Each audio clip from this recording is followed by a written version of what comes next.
देख रहे हैं दंगल मेरे साथ और दंगल में आज हम बात कर रहे हैं रेवड़ी की। जी हां, चुनावी रेवड़ियां जिन पर अब सियासत गरमा गई है।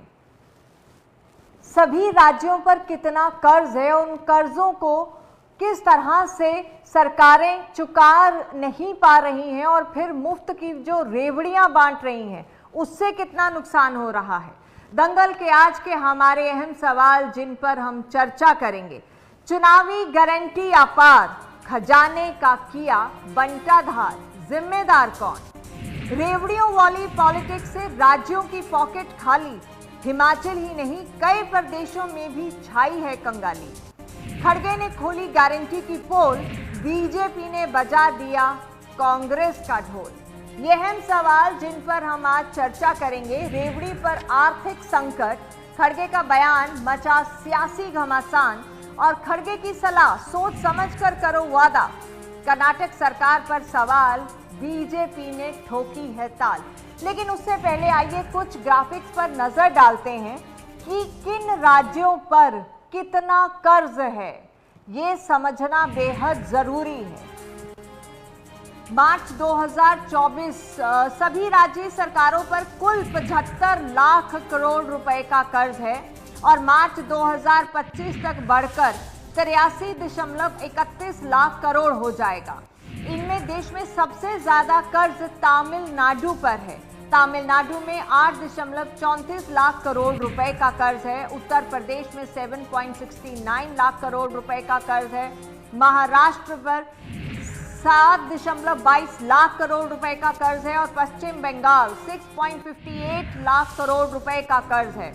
कर्नाटक में तकरीबन 6 लाख करोड़ रुपए का कर्ज है। राजस्थान 5.62 लाख करोड़ रुपए, आंध्र प्रदेश 4.85 लाख करोड़ रुपए, गुजरात 4.67 लाख करोड़ रुपए, केरल 4.29 लाख करोड़ रुपए, मध्य प्रदेश 4.18 लाख करोड़, तेलंगाना 3.89 लाख करोड़ रुपए और हरियाणा 3.36 लाख करोड़ रुपए का कर्ज है। बिहार 3.19 लाख करोड़ रुपए, असम 1.51 लाख करोड़ रुपए और पंजाब 3.51 लाख करोड़ रुपए।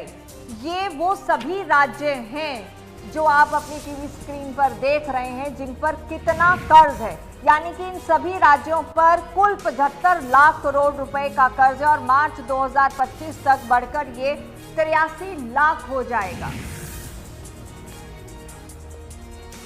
और जब हम मुफ्त में रेवड़ियां बांटने की बात करते हैं तो सभी राज्य, चुनाव की बात आती है तो खुलकर रेवड़ियां बांटने लगते हैं। लेकिन इसी बीच ये जो सियासी मामला इस पर गरमाया है वो क्यों? आइए दिखाते हैं आपको कि खड़गे ने क्या कहा था।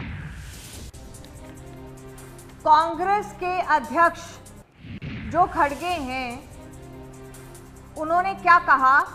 उन्होंने कहा कि चुनावी गारंटी स्कीम को लेकर मल्लिकार्जुन खड़गे की टिप्पणी आई थी कि कांग्रेस के राष्ट्रीय अध्यक्ष मल्लिकार्जुन खड़गे ने पार्टी नेताओं को खरी खरी सुनाई। पीएम मोदी ने ली कांग्रेस पर चुटकी। पीएम मोदी ने भी इस पर ट्वीट किया। पीएम मोदी ने भी इस पर ट्वीट किया, उसका जवाब खड़गे ने दिया। पीएम मोदी ने ट्वीट कर कहा था कि देश को ऐसे लोगों को जो झूठे वादे करते हैं उनको वोट नहीं देना चाहिए। इस पर खड़गे ने भी दोबारा ट्वीट किया और ट्वीट वॉर जो है नेताओं के बीच देखी जा रही है, जहां पर खड़गे पहले अपने पार्टी के नेताओं को कह रहे हैं कि आप कोई भी मैनिफेस्टो में इस तरह का वादा ना करिए जो आप बाद में पूरा ना कर सके, जो कि हाल अभी हिमाचल में देखने को मिला। उस पर पीएम मोदी ने कहा कि कांग्रेस खुद ही ये मान रही है कि वो इस तरह के वायदे कर रहे हैं। उस पर पलटवार फिर से खड़गे ने अपने ट्वीट पर किया, पीएम मोदी के ट्वीट पर किया और खड़गे ने ये कहा कि प्रधानमंत्री जो बोल रहे हैं वो बिल्कुल गलत है। उसके बाद सुरजेवाला भी इस ट्वीट वॉर में कूद गए। सुरजेवाला ने भी एक ट्वीट करके अपनी बात रखी। उन्होंने कहा, कांग्रेस नेता रणदीप सुरजेवाला ने एक्स पर कहा कि प्रधानमंत्री मोदी जी सार्वजनिक जीवन में पद की जिम्मेदारी सबसे महत्वपूर्ण है। कांग्रेस अध्यक्ष मल्लिकार्जुन खड़गे और राहुल गांधी पर लगातार हमला करने की इच्छा समझ में आती है, लेकिन कोई भी बात तथ्यों को नजरअंदाज नहीं कर सकता। वास्तव में प्रधानमंत्री को कर्नाटक की कांग्रेस सरकार द्वारा लागू की गई आश्चर्यजनक जो काम है और कल्याण नीति है उसको देखना चाहिए। इन सब को लेकर फिलहाल राजनीति गर्मा गई है। सीधा रुख करेंगे, मेरे साथ जुड़ गए हैं चंडीगढ़ से ओम प्रकाश धनखड़, भाजपा के राष्ट्रीय सचिव हैं। मैनिफेस्टो जो इस बार भाजपा ने बनाया था उसका हिस्सा रहे, उसको लीड किया मैनिफेस्टो टीम को। ओम प्रकाश धनखड़ मेरे साथ चंडीगढ़ से सीधा जुड़े हैं। धनखड़ साहब, अगर आप मेरी आवाज सुन पा रहे हैं तो ये जो सियासी बवाल अब ये मुफ्त की रेवड़ियों पर चल रहा है, क्योंकि आप मैनिफेस्टो जो भाजपा ने इस बार बनाया उसका आप हिस्सा रहे हैं, क्या कहना है आपका क्या पक्ष है? देखिए नवजोत जी, ये जानकारी आपको पहले से भी है। जब मैंने मैनिफेस्टो रिलीज किया तब भी कहा था कि कांग्रेस पार्टी का मैनिफेस्टो कभी बजट के समानुपाती नहीं रहा और उन्होंने एक तरह से जनादेश लूटने के काम किए। आपको इससे पिछला चुनाव राजस्थान का याद होगा, जब उन्होंने कहा था 10 दिन में कर्जा माफ जी, और वो कर्जा माफ नहीं कर पाए। 4000 किसानों ने आत्महत्या की। एक किसान ने तो लाइव वीडियो पर आकर एड्रेस करते हुए राहुल गांधी को आत्महत्या की कि आप लोगों ने झूठ बोला इसलिए मुझे मरना पड़ रहा है, और इसलिए कांग्रेस पार्टी दोबारा राजस्थान में नहीं आई, रिपीट नहीं कर पाई। हिमाचल का चुनाव हमने देखा, गोबर खरीदेंगे, दूध खरीदेंगे, गाय का खरीदेंगे, भैंस का खरीदेंगे और ओपीएस, बहुत सारी वादे किए गए, लेकिन आपने देखा कि उन वादों को अब कांग्रेस पार्टी पूरा नहीं कर पा रही। यहाँ भी एक तरह से जनादेश को ठगने का काम हुआ। आपको याद होगा मध्य प्रदेश में भी जब राजस्थान के साथ पिछला चुनाव था ऐसे ही वो गए थे, सुपड़ा साफ उनका हो गया, मध्य प्रदेश में वो रिपीट नहीं कर पाए। अब कर्नाटक की गारंटियों को भी पूरा करने में उनको कठिनाई आ रही है, और इसी संदर्भ में खड़गे जी ने उनको कहा कि इतनी गारंटी मत करिए जो पूरी नहीं कर सकते। आपको याद होगा जो राहुल गांधी खटाखट की बात कर रहे थे, और एक आंकड़ा मैंने उस समय दिया था बोलते समय, शायद आपको स्मरण हो, कि 80 करोड़ लोगों को अगर अनाज मिलता है तो 20 करोड़ या 15 करोड़, जो भी 15-16 करोड़ जो भी आप आंकड़ा ले लें, 4 लोग माने तो 20 करोड़ और आप 5 लोग माने तो 16 करोड़।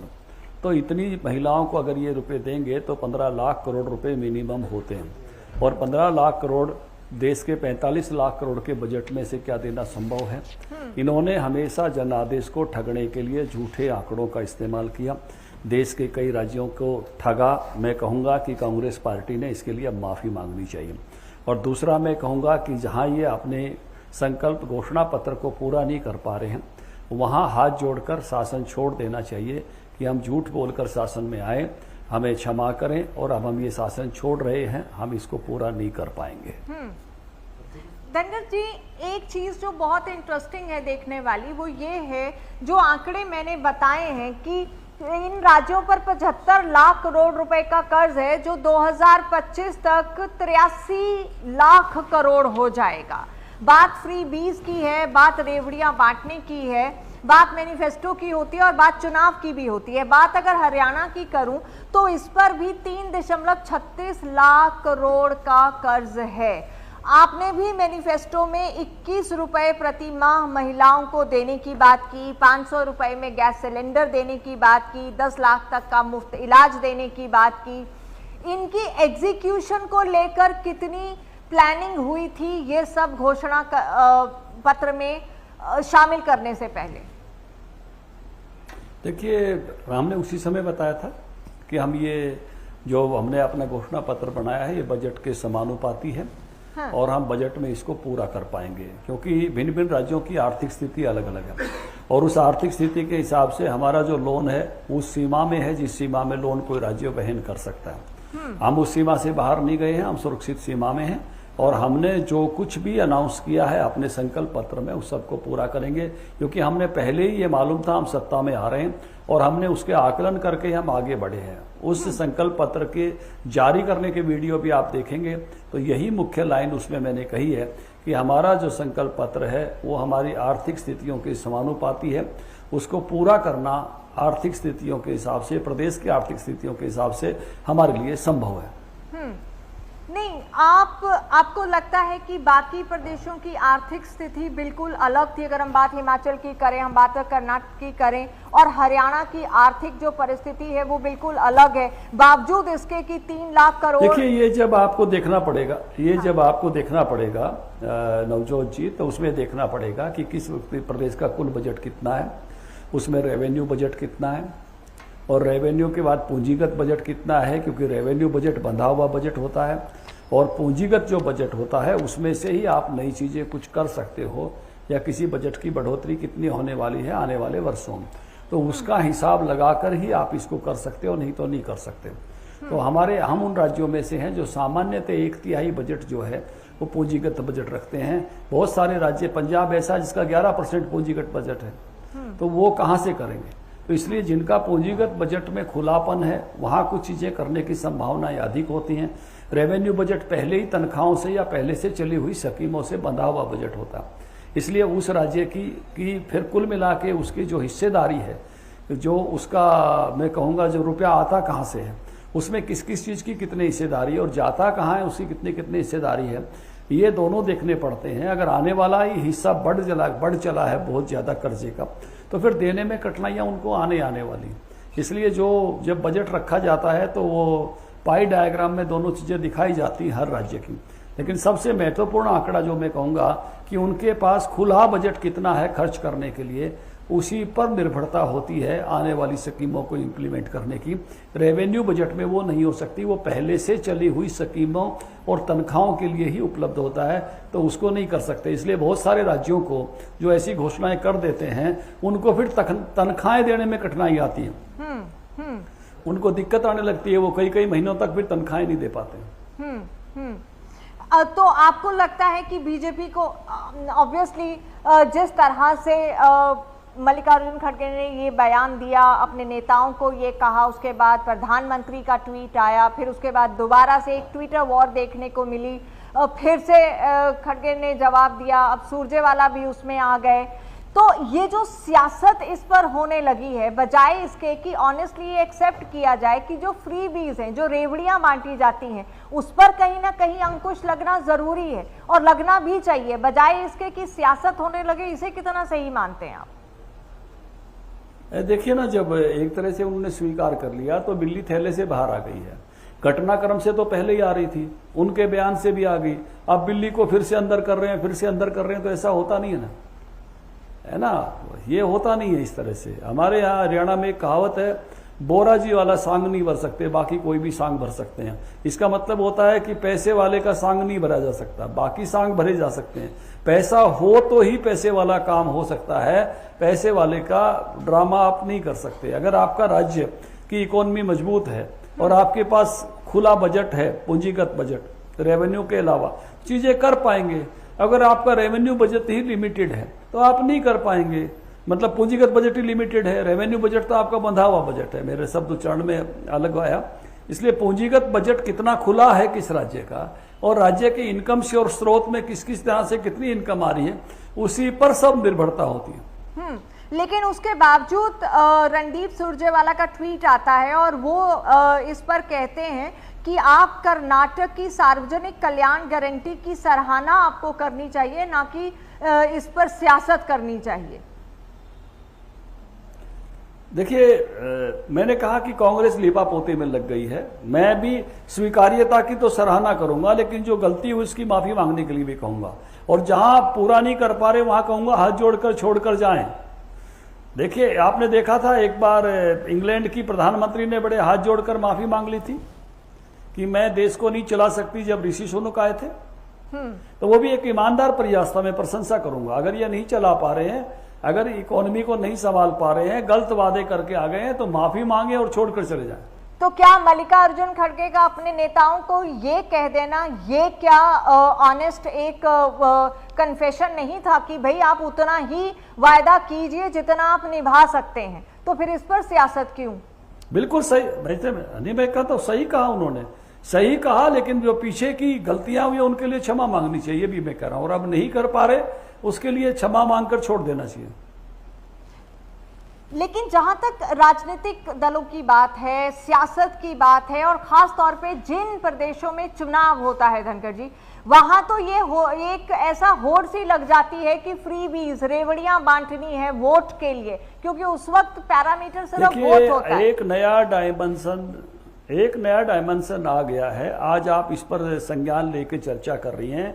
मैंने पहले भी कहा था, आज रिपीट कर रहा हूं। आप मेरे पुराने वीडियोस देखेंगे, क्योंकि आप हरियाणा कवर करती रही हैं। उसमें पहले भी मैंने कहा है कि हर एक के घोषणा पत्र के अर्थायाम पर चर्चा होनी चाहिए चैनलों पर, कि ये जो बताया गया है, जिस पार्टी ने घोषणा पत्र बताया गया है, मान लो मेरे हरियाणा का बजट 3 लाख करोड़ का है और मैं बता रहा हूं घोषणा पत्र 4 लाख करोड़ का, तो व्यवहारिक नहीं है।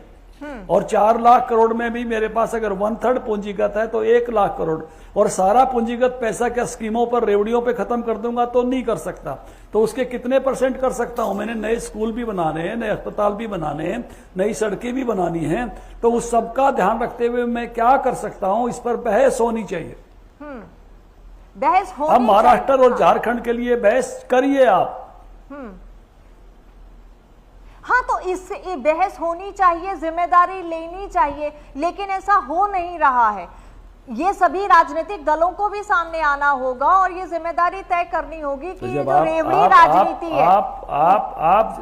आप जैसा चैनल, MH1 जैसा चैनल पहल करेगा और हर राज्य के, हर पार्टी के ऐसे प्रतिनिधि को बुलाएगा जो अर्थायाम पर भी बात कर सके, कि अपना संकल्प पत्र, घोषणा पत्र लेके आओ, मैनिफेस्टो, और उसके अर्थायाम पर आज केवल चर्चा होगी, उस पर बात करेंगे कि आप इस पे होने वाले बजट को कैसे जुटाएंगे, तो शानदार मुझे लगता है चर्चाएं होंगी और लोगों के सामने और सच्चाइयां अभिव्यक्त होंगी।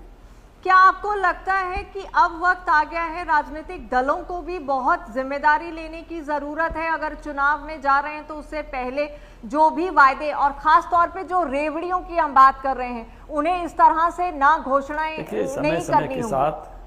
समय समय के साथ सुधार हुए हैं।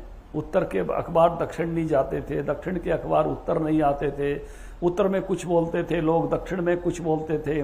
टीवी चैनल आए तो फिर वो लाइव ही दिखने लग गया, जानकारियां मिलने लग गई। अब सोशल मीडिया भी आ गया है।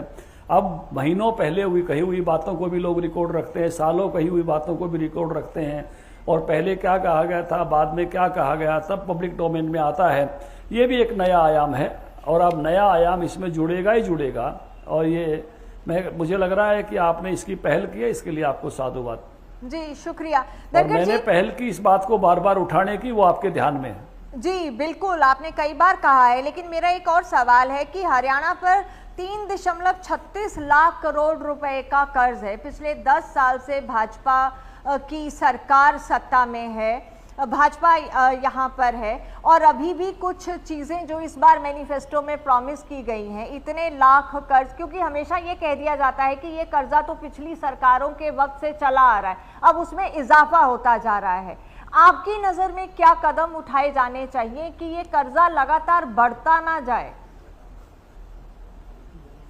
देखिए, इकोनॉमिक एफिशिएंसी हर राज्य की जिम्मेवारी है। हम किस प्रकार से खर्च करें, किस प्रकार से अपने चीज़ों को अच्छा करें, यह हमेशा जिम्मेवारी है। जैसे लेकिन हरियाणा जैसा राज्य, जिसकी मैं कहूँगा कि प्रति व्यक्ति आय भी जो है अच्छी है जिसमें, और कुल मिला के जिसका GDP भी अच्छा है अपनी जनसंख्या के हिसाब से, तो वहाँ की ये सुरक्षित सीमा में है। कोई बड़ा कर्ज हरियाणा राज्य के हिसाब से उस प्रकार का नहीं है कि जिसमें से कोई चिंता की बात हो।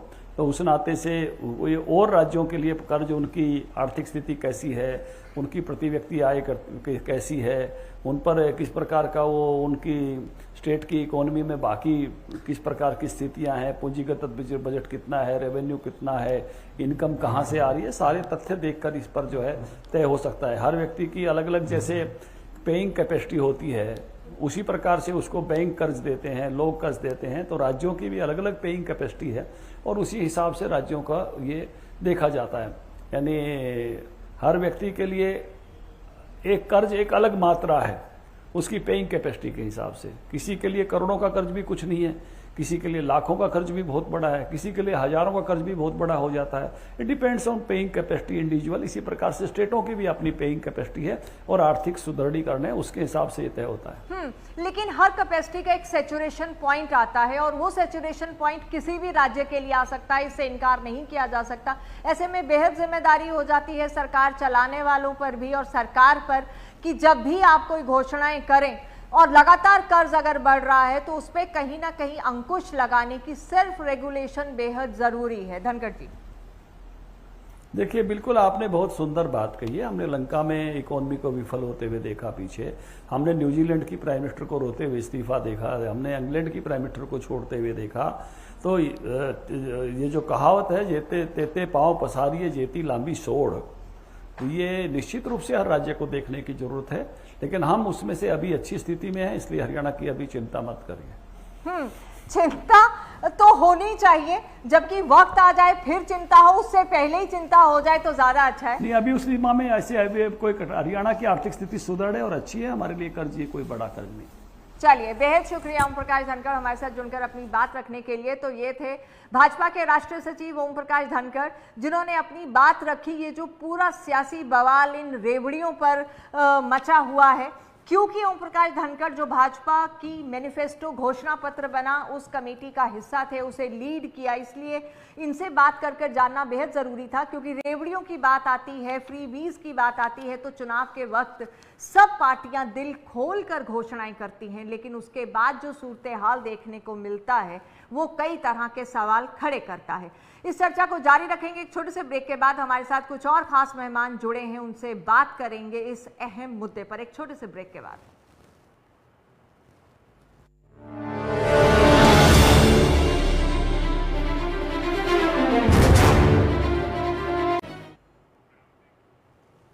आप देख रहे हैं दंगल मेरे साथ और हम बात कर रहे हैं रेवड़ियों पर आर्थिक संकट और खड़गे के बयान से जो सियासी घमासान मचा हुआ है। मेरे साथ सुरेंद्र भाटिया हैं, वरिष्ठ पत्रकार, प्रियदर्शनी हैं भाजपा से, और वेद प्रकाश विद्रोही हैं कांग्रेस से, जिनसे हम इस चर्चा को आगे बढ़ाएंगे और समझेंगे।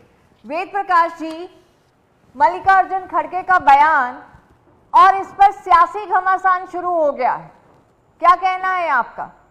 नवजोत जी, आपको, सुरेंद्र भाटिया जी को, प्रियदर्शनी को और आपके दर्शकों को नमस्कार जी। मैं अपेक्षा करूंगा जिस तरह आपने भाजपा के नेता धनखड़ जी को खुला समय दिया और अर्ध सत्य बोलने का उनको मौका दिया, मुझे भी पूर्ण सत्य बोलने का मौका देंगे। जी जी जी, बिल्कुल कहें। देखिए, पहले तो खड़गे जी ने जो बयान दिया है उसको पूरा संदर्भ समझा जाए और उन्होंने जो सलाह दी है उसका स्वागत होना चाहिए। कर्नाटक के अंदर जो रोडवेज की मुफ्त बसें महिलाओं को है उसकी समीक्षा हो रही थी कि उस पर कितना बजट लगेगा, तो उस पर बजट की बात रखते वक्त कुछ बातें कही गई थी जिनको लेकर खड़गे जी ने कहा कि भाई मैंने तो आपकी 5 गारंटियां देकर महाराष्ट्र में भी कहा, झारखंड में भी कहा कि भाई ये गारंटियां लो। अब ऐसी गारंटियां हमको कहनी चाहिए जिनको हम पूरा कर सके, हाँ। ताकि लोगों पर अविश्वास ना बढ़े, ये उन्होंने बात कही। बिल्कुल। अब वो बात केवल एक संदर्भ की थी। अब मैं आपको थोड़ा सा महाराष्ट्र का बता देता हूं। महाराष्ट्र के अंदर कांग्रेस की गारंटियों पर 50,000 करोड़ रुपए का बजट के अंदर प्रावधान है और 52,000 करोड़ रुपए का प्रावधान डेवलपमेंट पर है, जिसको पूंजीगत बात कह रहे थे हमारे साथी धनखड़ जी। तो 1,02,000 करोड़ का प्रबंध कर्नाटक में कर रखा है और उसके हिसाब से हमने पूरी व्यवस्था कर रखी है। अब मुझे आश्चर्य होता है कि देश का प्रधानमंत्री जो पूरे देश का नेता होता है वो अर्ध सत्य बोलता है और बगैर फैक्ट्स चेक किए कह रहा है कर्नाटक में कुछ नहीं हो रहा, ये कांग्रेस ने स्वीकार कर लिया। वो सरासर झूठ बोल रहे हैं। और हमारे मुख्यमंत्री भी एक संवैधानिक पद है और प्रधानमंत्री भी एक संवैधानिक पद है जी। हमारे मुख्यमंत्री ने खुली चुनौती दी है प्रधानमंत्री को कि आप झूठ बोल रहे हैं, हाँ। मैं आपको ये आंकड़े दे रहा हूं और हमने जो 5 गारंटियां दी थी वो 5 की 5 हम लागू कर रहे हैं, ये हमारा बजट है। अगर प्रधानमंत्री में दम है तो मुख्यमंत्री को जवाब दे, अपने चमचों से, जिनको कोई जानकारी नहीं, जिनकी कोई हैसियत नहीं, जिनकी कोई जवाबदेही नहीं, उनसे झूठे आरोप लगवाने की बजाय एक संवैधानिक मुख्यमंत्री ने दूसरे संवैधानिक पद पर बैठे प्रमुख को चुनौती दी है, उसका जवाब दे प्रधानमंत्री। दूसरी बात, ये कहते हैं इन्होंने तेलंगाना के लिए कहा, हमारे तेलंगाना के मुख्यमंत्री ने भी प्रधानमंत्री को खुली चुनौती दी है कि ये हमारी गारंटी है, ये हमारा बजट है, ये चीज हमने लागू कर दी है, प्रधानमंत्री स्वीकार करे। हमारे हिमाचल के मुख्यमंत्री ने भी खुली चुनौती दी है कि ये हमारा बजट है, ये गारंटी हम कर चुके हैं, ये प्रोसेस में है, आपको खुली चुनौती है। अगर प्रधानमंत्री में दम है तो इस बात को स्वीकार करें। दूसरी बात, आपने बहुत अच्छा किया कि जो पूरे देश का कर्ज बता दिया, पर आप बड़ी सुविधा के साथ भारत सरकार का कर्ज बताना भूल गई। अब वो आप जाने आप क्यों भूल गई। भारत सरकार में भी 175 लाख करोड़ रुपए का कर्ज है। अब मोदी जी क्या करेंगे? मोदी जी क्या कर रहे हैं? वो भी फ्री भी बांट रहे हैं। हम आम आदमी को बांट रहे हैं, वो बड़े पूंजीपतियों को बांट रहे हैं। उन्होंने हम पर टैक्स लगाया, जो हमारा डीजल का टैक्स था, हमारा जो पेट्रोल पे कस्टम ड्यूटीज थी, उसको कांग्रेस के जमाने से 300 गुना से 800 गुना तक बढ़ा दिया। और उससे इस सरकार ने 40 लाख करोड़ रुपए का पिछले 10 सालों के अंदर रेवेन्यू इकट्ठा किया। और उस 40 लाख रुपए में 16 लाख करोड़ रुपए तो पूंजीपतियों का माफ कर दिया और 12 लाख करोड़ रुपया पूंजीपतियों का जो कॉर्पोरेट टैक्स है वो कम कर दिया। अर्थात हम आम लोगों से 40 करोड़ रुपए हमारी जेबों पर डाका डालकर 28 लाख करोड़ रुपए कुछ पूंजीपतियों को दे दिया, मुट्ठी भर पूंजीपतियों को। वो रेवड़ी नहीं है, वो तो क्योंकि वो मोदी जी को इलेक्ट्रॉन बॉन्ड के माध्यम से पैसा देते हैं, इसलिए वो तो सरकार की संचालन के लिए बहुत अच्छा है। और अगर गरीब की जेब में पैसा चला जाए तो बहुत खराब है। एक तो इनका ये दोगलापन है।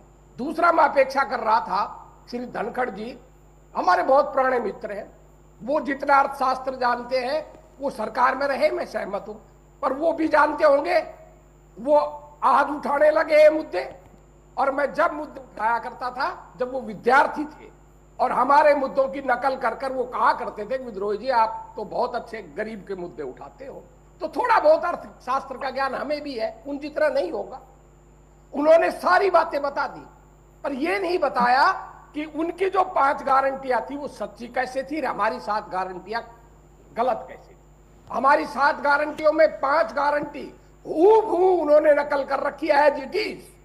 जब वो लोग पूरा कर सकते हैं तो हम क्यों नहीं पूरा कर सकते? एक वो ये बताना भूल गए कि उनकी गारंटियों के अंदर कितना पैसा लगेगा और हमारी गारंटियों में कितना पैसा लगता। भाजपा की 5 गारंटी, ठीक है, 22,000 करोड़ रुपए का बजट लगेगा वार्षिक, और हमारी गारंटियों में लगता था 30,000 करोड़ का। अब उन्होंने कहा कि हम मैनेजमेंट कर वो बियर कर सकते थे। तो मैं आपसे पूछना चाहता हूं, जब 28,000 करोड़ रुपए बियर किया जा सकता है तो 30,000 करोड़ रुपए बियर क्यों नहीं किया जा सकता? अर्थात हमारा और उनका एक सा ही है। आपने कर्ज का सवाल पूछा, 3,36,000 करोड़ तो पीछे का है मैडम। हाँ। जब ईयर खत्म होगा तो हरियाणा पे 4 लाख के करोड़ आसपास का कर्ज हो जाएगा। हाँ बिल्कुल, वो एड ऑन होगा ही होगा। 40 लाख करोड़, 4 लाख करोड़ रुपए कर्ज हो जाएगा, जो हम कह रहे हैं कि इसीलिए हम कहते हैं कि हरियाणा पे 4 लाख करोड़ का कर्ज है। वो हमारी बात की पुष्टि आपने कर दी, आपका धन्यवाद। धनखड़ जी ने प्रतिवाद नहीं किया, आपका धन्यवाद, उनका भी धन्यवाद। नहीं तो झूठ बोलते रहते थे कि भाई 2.5 लाख करोड़ से ज्यादा नहीं है, झूठ बोलने में आदी है। तो और ये बताना, चलिए वेद जी एक बार प्रियदर्शनी को भी अब चर्चा में शामिल करें। एक मिनट में, ठीक है, 2 मिनट मुझे और दीजिए। कहिए। एक वो ये बताना भूल गए, जब कांग्रेस ने सत्ता छोड़ी थी तो 60,000 या 70,000 कैदों का करोड़ का कर्ज था, और आज वो 4 लाख करोड़ पर पहुंच गया। इसका मतलब है लगभग 6.25 गुना कर्ज बढ़ गया हरियाणा के ऊपर। इन्होंने कौन सी गारंटी दी है? इन्होंने कौन सा काम किया, ये तो बता दें कि इन्होंने कौन सा पैसा जो सोशल सेक्टर में लगाया है, नया हरियाणा का इंफ्रास्ट्रक्चर खड़े करने में लगाया है, तो इन्होंने 6.25 गुना कर्ज बढ़ा दिया। और ये हमसे कहते हैं हम झूठ बोलते हैं। मैं शॉर्ट कर रहा हूं, झूठ बोलने के सबसे बड़े उस्ताद तो आदरणीय मोदी जी हैं। उनकी गारंटियां बता देता हूं। 2014 से अब तक वो देते आए हैं 2 करोड़ नौकरी हर साल, झूठी गारंटी। किसान की आय दुगनी, झूठी गारंटी। काला धन वापिस लाना, झूठी गारंटी। चलिए वेद जी, अब एक बार प्रियदर्शनी से जवाब ले लेते हैं। 1 मिनट बोलूंगा मैंने साहब से 2 ही मिनट मांगे थे, मैं 2 मिनट में खत्म कर दूंगा। मैं अपने बातें का पक्का व्यक्ति रहता हूं। आप अगर बीच में ना बोलती तो खत्म भी कर देता। हर खाते में 15 लाख रुपए, झूठी गारंटी। महिला सुरक्षा, झूठी गारंटी। सोच स्मार्ट सिटी, झूठी गारंटी। रुपए को मजबूत करना, झूठी गारंटी। न खाऊंगा न खाने दूंगा, झूठी गारंटी। और मोदी जी ने और भी बड़ी झूठी गारंटियां दी हैं, उनको मैं आगे बताऊंगा। चलिए, और ये ठीक है प्रियदर्शनी जी, आपके पास आते हैं। बोलते हैं और दूसरों पर झूठ बोलने का आरोप लगाते हैं। ये संवैधानिक पद पर बैठे हुए व्यक्ति के लिए शोभा नहीं। ठीक है वेद जी, आपने अपनी बात रखनी है। अब प्रियदर्शनी से बात करते हैं। जी प्रियदर्शनी जी। नवजोत जी नमस्कार। जी नमस्कार। और मेरे दोनों साथी प्रवक्ताओं को, पैनलिस्ट को भी मेरा सादर प्रणाम। ये दुर्भाग्यपूर्ण बात है, शायद यही कारण है कि आज कांग्रेस इस समय सबसे ज्यादा हाशिए पे है और लोगों को इनकी बातों पे विश्वास नहीं होता है। इनका लगातार हम लोगों को झूठा बोलना इनकी कहीं ना कहीं इंफीरियरिटी कॉम्प्लेक्स दिखाता है, इनका डर दिखाता है कि किस तरीके से ये डरे हुए हैं। और आज खड़गे साहब को मैं कहीं ना कहीं साधुवाद देना चाहती हूँ, क्योंकि आत्मग्लानि उनको भी हुई होगी कि अब तो सत्य बोल लूं, अब तो सत्य बोलूं, कितना झूठ बोलूंगा मैं राहुल बाबा के लिए। तो आज उनके मुंह से जो सत्य बात है, सत्य निकल गई। धनखड़ साहब की बातें मैं सुन रही थी, एक एक बात उन्होंने बोली जो कि 100% सही थी। एक एक चीज उन्होंने बहुत ही बढ़िया तरीके से एक्सप्लेन की है। अर्थशास्त्री तो नहीं हूं मैं, लेकिन मैं खुद इकोनॉमिक्स की छात्रा रही हूं, तो थोड़ा बहुत ज्ञान मेरे को भी है। मैं आपको बता दूं, एक थोड़ी सी जानकारी दे देती हूं कि जहां जहां कांग्रेस की सरकार है वहां पे सबसे ज्यादा वैट डीजल और पेट्रोल पे लग रहा है। शायद मेरे कांग्रेस के साथी बड़े भाई को नहीं पता होगा, लेकिन मैं बता दूं और ये चेक कर सकते हैं। मैं बोल रही हूँ, कोई बात जब आप बोल रहे थे मैं कुछ नहीं बोल रही थी। आपने सीधा पर आरोप लगाया मेरे ऊपर कि हमको नहीं मालूम। अगर आप नहीं, आप ये नहीं कंप्लीट करने दीजिए, फिर आप बोल लीजिएगा। मुझे कंप्लीट करने दीजिए, फिर आप बोल लीजिएगा। कंप्लीट करने दीजिए, फिर यही प्रॉब्लम है कांग्रेसियों का कि आप। मैडम 1 सेकंड बोलूंगा। आप अगर ये नहीं कहती ना कि मुझे नहीं मालूम, तो मैं बोलता नहीं। लेकिन आपको पता था ये बात? नहीं पता था आपको ये बात? 1 सेकंड सुनिए। पता है मुझे, मैंने कहा पता है ना, तो बस ठीक है। मैं क्या कहा सुन तो लीजिए। मैंने कहा आप 40 लाख करोड़ का बोझ ला चुके हैं। आप अपने शासित राज्यों को तो ग्रांट दे देती है, और जो दूसरे गैर कांग्रेस के राज्य है उनको देती नहीं, तो वो क्या करेंगे? जब इनसे काम नहीं तो क्यों गारंटी देते हैं आप लोग? क्यों झूठी गारंटी देते हैं? हरियाणा की जनता ने इसलिए इनको सफाया कर दिया। इसीलिए मैं शुरू से बोलती थी नवजोत जी, आपके चैनल पे भी आके मैंने बोला है, आपके चैनल पे भी आके मैंने बोला है कि हरियाणा की जनता पॉलिटिकली बहुत इंटेलिजेंट जनता है।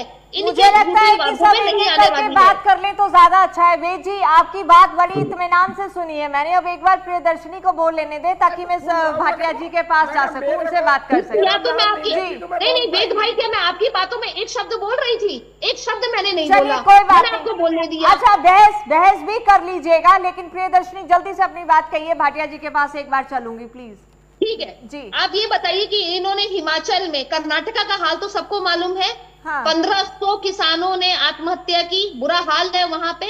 और ये बात हकीकत है कि इन्होंने जो वो कर्नाटका में 8 गारंटियां दी थी, उसमें से 2 गारंटियां इनको हटानी पड़ी है, क्योंकि इसका उनके पास बजट नहीं था। और 1 लाख से ज्यादा का कर्जा इन्होंने लिया है जब से कांग्रेस की सरकार आई है। 1 लाख करोड़ से ज्यादा का कर्जा इन्होंने लिया है। ये इसका क्या जवाब देंगे? हिमाचल की बात कर रहे हैं। और पहली बात ऐसी, मैं अभी जब ये वेद भाई बोल रहे थे तो सारी की सारी मैंने सारा इंटरनेट, सारा गूगल खंगाल लिया। किसी भी तीनों मुख्यमंत्री में से किसी की एक की भी स्टेटमेंट ऐसी नहीं आई है कि मैं बताता हूं कि मैं हमारे यहाँ क्या काम हो रहा है, मैं बताता हूं। किसी का कुछ नहीं आया, सब मौन है। इसका मतलब कि वो भी जान रहे हैं कि जो हम बोल रहे हैं, जो खड़गे साहब बोल रहे हैं, वो सत्य है। इनसे सरकार चलाई ही नहीं जा रही है। 1.5 साल हो गया है 1.5 साल हो गए, तो इन्होंने हिमाचल में ये बोला था कि हिमाचल में महिलाओं को 1000 रुपए देंगे। 1000 रुपए तो छोड़िए, तनख्वाहें तक महिलाओं को नहीं मिली है। 300 यूनिट का वादा इन्होंने किया था। ये देखिए, ये डीके शिवकुमार का ट्वीट ये करें, इसीलिए मैं भाजपा के नेताओं को अनपढ़ कहता हूँ, इसीलिए मैं भाजपा नेताओं को 300 यूनिट का इन्होंने वादा किया था। 300 यूनिट का वादा किया था, 300 यूनिट हिमाचल में इन्होंने नहीं दिया। जी मैंने ट्वीट देखा है, वे जी ट्वीट देखा है जी। अच्छा चलिए 1 सेकंड रुक जाइए। नहीं, अब रेवेन्यू पे बात करते हैं, अब रेवेन्यू पे बात करते हैं। नहीं सुनिए, रेवेन्यू पे बात करते हैं। धनखड़ जी ने मोटा मोटी सारी बातें समझा दी। एक बात जो अभी हाल फिलहाल में हुई है, जो आपके MH1 चैनल में भी दिखाई गई है, कि जर्मनी से भी मतलब फॉरेन इन्वेस्टमेंट के लिए हरियाणा में लोग आए हैं। हाँ। तो हम लोग, हरियाणा एक ऐसी धरती है, हरियाणा एक ऐसी जगह है जो कृषि एग्रीकल्चर तो वहां पे है ही, साथ में गुड़गांव या फरीदाबाद इंडस्ट्रियल एरिया भी है, हमारे पास कॉर्पोरेट्स भी है, जहां से हमारे पास फॉरेन इन्वेस्टमेंट्स भी आएंगी। इनके पास जो राज्य है जहां पे ये लोग झूठे वादे कर देते हैं, ये कहां से इन्वेस्टमेंट लेके आएंगे, क्या करेंगे, किस तरीके से करेंगे, इसका क्या गारंटी है इनके पास? प्रियदर्शनी रिक्वेस्ट है, 2 मिनट रुक जाइए। एक बार मैं हमारे मेहमान भाटिया जी के पास चलूंगी। भाटिया जी, तो बोलने का मौका ही नहीं मिला। मैं आ रही हूँ आपके पास। Priyadarshini, I promise I come back to you again in a minute. एक बार उन्हें भी चर्चा में शामिल कर लूं ताकि सभी मेहमान चर्चा में शामिल हो जाए। वे जी देखा है के सीएम का स्क्रीनशॉट ले लीजिए। ओके वे जी, नहीं मैं दे रहा हूँ ना, ये कह रही है ना, नहीं झूठ, ये बीच में बोलते हैं। भाटिया जी बीच में बोल रहे हैं डिबेट के, मुद्दा बड़ा गंभीर है, लेकिन इस तरह की बयानबाजी और जो घमासान राजनीति का देखने को मिल रहा है, तो जिम्मेदारी कौन लेगा? भाटिया जी, फ्री वीज की बात आती है, चुनाव आते हैं किसी भी राज्य में, तो बस पार्टियां लग जाती हैं कि वोटर्स को हमने लुभाना है, फिर चाहे घोषणाएं रेवड़ियां जितनी भी बांटो। भाटिया जी। लोकजो जी, आपको, वेद प्रकाश विद्रोही जी को, प्रियदर्शनी को, सभी दर्शकों को नमस्कार। और अगर को याद होगा, मैंने मतगणना से पहले, चुनाव परिणाम से पहले भी कहा था कि ये जो पॉलिटिकल पार्टियों द्वारा रेवड़ियां बांटी जाती हैं, उस पे कोई ना कोई अंकुश लगना चाहिए। चाहे चुनाव आयोग बुलाए सबको, चाहे सुप्रीम कोर्ट बुलाए, उनसे पूछे जो पार्टी इस प्रकार की रेवड़ियां, इस प्रकार की गारंटियां दे और बाद में पूरा ना करे, उसके खिलाफ कार्रवाई हो। बहुत अच्छी बात है कांग्रेस के राष्ट्रीय अध्यक्ष ने ये जो मुद्दा उठाया है गारंटियों वाला, उसको पॉजिटिव वे में लेना चाहिए। बाकी राजनीतिक पार्टियों को एक दूसरे पे कटाक्ष करने की बजाय, मैंने आपको, यहाँ तो राजनीति शुरू हो गई है भाटिया जी। नहीं, वो जो धनखड़ जी कह रहे थे इंग्लैंड की प्रधानमंत्री त्याग पत्र देगी, भारत में शायद ऐसी कुर्बानी कोई नहीं करेगा। ना ही हमारे संस्कार है। और धनखड़ जी जब किसान मोर्चा के खुद अध्यक्ष थे, तो वो MSP की गारंटी को लेके अर्धनग्न होके उन्होंने प्रदर्शन किया था। इन बातों को मैं नहीं जानता। मैं आपको जो गारंटियों की बात है, हरियाणा चुनाव से पहले जो कांग्रेस पार्टी ने गारंटियां की और जो भारतीय जनता पार्टी में गारंटियां की, उसमें बहुत ज्यादा अंतर नहीं था। और उसमें केवल अंतर था पेंशन में। भारतीय जनता पार्टी ने कहा था भी हम जो पेंशन दे रहे हैं, सामाजिक पेंशन, उस पेंशन को DA से जोड़ेंगे। और बाकी उन्होंने कहा था हम 6000 करेंगे। 2000 कांग्रेस ने घोषित किया महिलाओं के लिए और 2100 भारतीय जनता पार्टी ने। बड़ा अच्छा मौका था, दीपावली से पहले सरकार बन गई थी जी। महिलाओं के लिए सरकार घोषणा कर देती। DA, वृद्ध अवस्था पेंशन के लिए DA की घोषणा आपने कर्मचारियों के लिए की थी, वो कर देती। मेरी एक बहुत बड़े अधिकारी से बात हुई जब ये गारंटियां आई थी, तो उन्होंने कहा था कांग्रेस की गारंटियों पे 52,000 करोड़ रुपए प्रति वर्ष होगा, क्योंकि उसमें OPSP है। और भारतीय जनता पार्टी की गारंटियों पे भी 35 लाख करोड़ रुपए खर्च सालाना होंगे। और अगर कोई भी पार्टी 35,000 करोड़ भी अगर भारतीय जनता पार्टी अभी से खर्च करना चालू कर देगी तो हरियाणा की हालत भी हिमाचल जैसी हो जाएगी। और यहाँ पे भी 6 महीने बाद वेतन देने के लिए पैसे नहीं होंगे। हम जो हरियाणा का जो कर्जा है जी। इस वर्ष मार्च 25 में उतना हो जाएगा, वो लिमिट क्रॉस कर जाएगा, जिसके बाद सरकार को कर्जा मिलने में कठिनाई होती है। तो ये स्थिति हरियाणा की भी हो रही है। हरियाणा में भी दिखावे के लिए विकास कार्य, देखो सड़कें बन रही हैं, पीपीपी मोड पे बन रही हैं, जो हाईवे बन रहे हैं नेशनल हाईवे, लेकिन मुख्यमंत्री की घोषणाओं पे काम नहीं हो रहा क्योंकि बजट नहीं है। तो ये चीजें सभी राजनीतिक दलों को, मैं तो ये कहता हूँ मल्लिकार्जुन खड़गे जी के बयान पर राजनीति की बजाय, बिल्कुल मुझे लगता है कि ये सभी राज्यों को जिम्मेदारी लेनी होगी, अकाउंटेबिलिटी, और अपनी लिए खुद ही जवाबदेही होना है आपको। प्रियदर्शनी, कुछ इंपॉर्टेंट बातें यहाँ सुरेंद्र भाटिया जी ने की हैं। भले ही ओम प्रकाश धनखड़ कह रहे थे कि अभी हरियाणा की वो पॉइंट नहीं आया है, अभी इकोनॉमिक स्थिति बिल्कुल ठीक है, लेकिन बावजूद इसके सैचुरेशन पॉइंट कभी भी आ सकता है, और हम सैचुरेशन पॉइंट आने तक इंतजार क्यों करें? लगातार अगर कर्जा बढ़ रहा है तो जो घोषणाएं हो रही हैं उन्हें पूरा करने में दिक्कत आएगी। आज वो हिमाचल के साथ अगर कर्नाटक की बात हो रही है तो कल किसी और राज्य की बात भी हो सकती है। ये 15 राज्यों की लिस्ट तो मेरे हाथ में है जिनका डेटा हमारे पास है, और कितना लाख करोड़ का कर्ज है। तो जाहिर तौर पर मुझे लगता है कि ऐसे मुद्दों पर राजनीति से ऊपर उठकर गहन चिंतन और मंथन करने की जरूरत है। प्रियदर्शनी।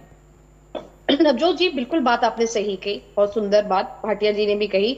और मैं जहां तक सैचुरेशन पॉइंट की आप बात कर रही हैं, ये सैचुरेशन पॉइंट तब आएगा जब हम इस पे कुछ काम नहीं करेंगे। जब हा हुल्ला हो रहा था तो शायद ये मेरी बात नहीं स्पष्ट रूप से कन्वे हो पाई होगी कि इस समय हम लोग फॉरेन इन्वेस्टमेंट्स बहुत सारी लेके आ रहे हैं। हम लोग रोजगार के ऐसे बहुत सारे जगहें खोल रहे हैं। आज आप झज्जर को जाके देखिए किस तरीके से हम उसको एक स्मार्ट सिटी के रूप में कन्वर्ट कर रहे हैं। जो हमने सफारी की बात की थी, वो अरावली सफारी की, हमने उस पे भी काम शुरू कर दिया है। So what I mean is कि हम लोग जब रेवेन्यू जनरेशन की बात करते हैं, हरियाणा एक ऐसा प्रदेश है जो सिर्फ एग्रीकल्चर पे ही निर्भर नहीं है। हमारे पास फरीदाबाद जैसी जगहें हैं जहां पे हम लोग इंडस्ट्रियलाइजेशन को बढ़ा सकते हैं। हमारे पास गुड़गांव जैसी ऐसी जगहें हैं जहां पे हमारे पास कॉर्पोरेट कल्चर है, एमएनसीज आती हैं जो कि बहुत कंफर्टेबल है काम करने पे। हमें उसे स्ट्रीमलाइन करने की जरूरत है। ऐसा प्रदेश नहीं है हरियाणा जहां पे हमारे पास रेवेन्यू जनरेशन के चीजें नहीं है। बट कांग्रेस का प्रॉब्लम ये है कि वो बिना इस इकोनॉमिक्स ब्रैकेट्स को देखे हुए और बातें करना शुरू कर देती हैं, बोलना शुरू कर देती हैं, उस पे एनालाइजेशन और अर्थशास्त्र इनका कहीं ना कहीं वो एक ठंडे बस्ते पे चला जाता है। और जब डिलीवरी का टाइम आता है तो ये हाथ खड़े कर देते हैं या बोलते हैं जी हमें केंद्र से मदद नहीं मिल रही है। केंद्र से कैसे मदद मिलेगी?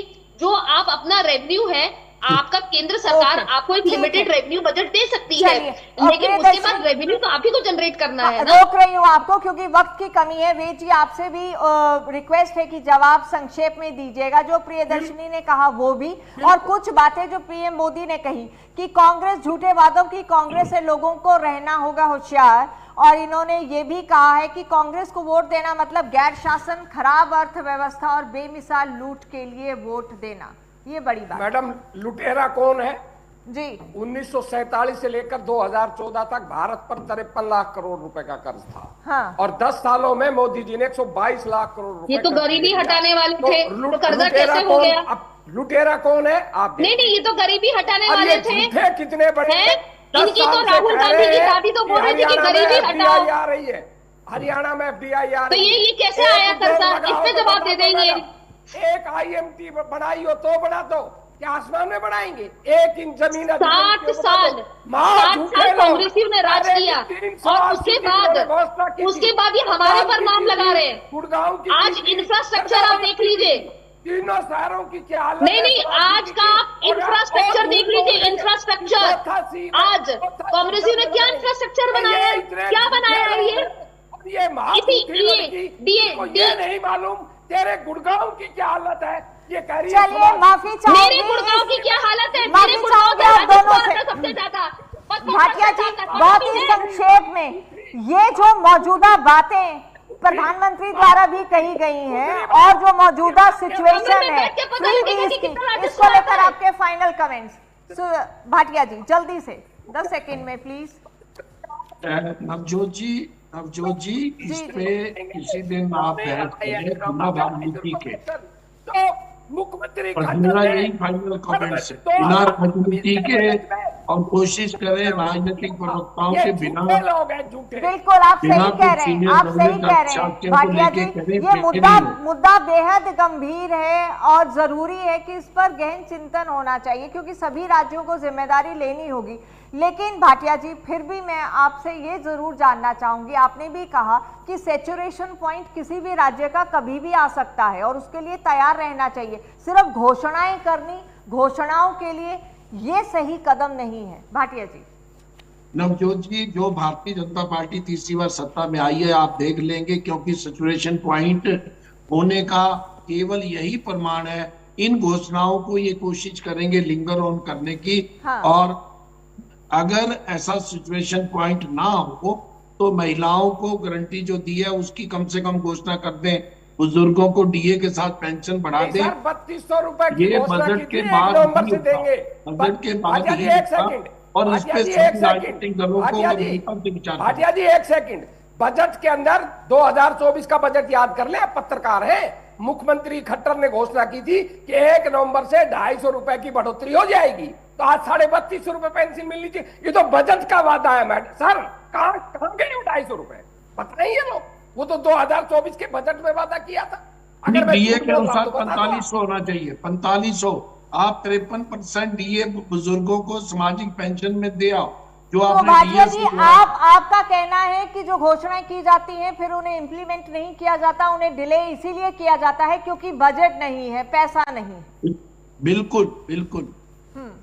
तो फिर वायदे हैं जो हम पहले कहते हैं किसी भी मैनिफेस्टो में आने के बाद कि वायदे हैं, वायदों का क्या, वायदे तो तब है ना जब पूरे होंगे, और वो पूरे तब होंगे जब उनकी एग्जीक्यूशन। शायद मुख्यमंत्री नायब सिंह सैनी कह चुके हैं ये वादे 5 वर्ष के लिए, अब 5 वर्षों में पूरे करेंगे। बड़ी बात। आप कुछ कहना चाहेंगी प्रियदर्शनी इस पर 10 सेकंड में? तो सही बात है, देखिए अगर कोई भी जो बजट बनता है, ठीक है, वो साल भर का बनता है और उस हिसाब से ही काम होगा। अगर ये सोचते हैं, क्योंकि कांग्रेसी तो देखिए अनर्गल बातें करते रहते हैं, इनको लगता है कि फुलझड़ी चलाएंगे और हो जाएगा, मैजिक बैंड चलाएंगे हो जाएगा, तो ये मैजिक बैंड हिमाचल, कर्नाटका और तेलंगाना में क्यों नहीं चला दिया इन्होंने? क्योंकि इनको भी मालूम है कि ऐसे नहीं होता है काम। यहाँ तेरी मेरी नहीं हो सकती ना बात, तो अभी यहाँ की ये है। आई एग्री, तो मैंने तो आपको बताया कि हम तो इसमें काम करेंगे, इन्होंने बताया कि ये कैसे काम करेंगे कर्नाटका हिमाचल में। हिमाचल में इन्होंने 1.5 साल तक सैलरी नहीं दी है, इसका ये जवाब देंगे 1.5 लाख। इन्होंने 1.5 साल से सैलरी सभी महिलाओं को बहुत शुक्रिया इस कार्यक्रम में जुड़कर अपनी बात रखने का। नवजोत जी, क्या हम कहने गए थे कि बजट में घोषणा कर दो कि? चलिए माफी चाहूंगी, बेहद शुक्रिया सभी का इस कार्यक्रम में जुड़कर अपनी बात रखने का। मुद्दा वह बहुत अहम है क्योंकि कहीं भी चुनाव आते हैं तो पार्टियां, कोई भी राजनीतिक दल खुलकर घोषणाएं करने लगता है, वायदे करने लगता है, और फिर सवाल वही है कि वायदे हैं, वायदों का क्या? लेकिन लोग इन वायदों पर भरोसा करते हैं और आर्थिक संकट उस राज्य पर लगातार बढ़ता जाता है। और फिर हालात क्या होते हैं? हालात ये होते हैं कि आप कर्मचारियों की सैलरी भी टाइम पर नहीं दे पाते। बहरहाल ये वो मुद्दा है जिस पर सभी राजनीतिक दलों को अब वक्त आ गया है, सोचना होगा वायदे करने से पहले। और किसी भी राज्य की आर्थिक स्थिति से ही उसके नागरिक का या वहां के लोगों का भविष्य भी जुड़ा हुआ है। लेते हैं आपसे इजाजत, नमस्कार।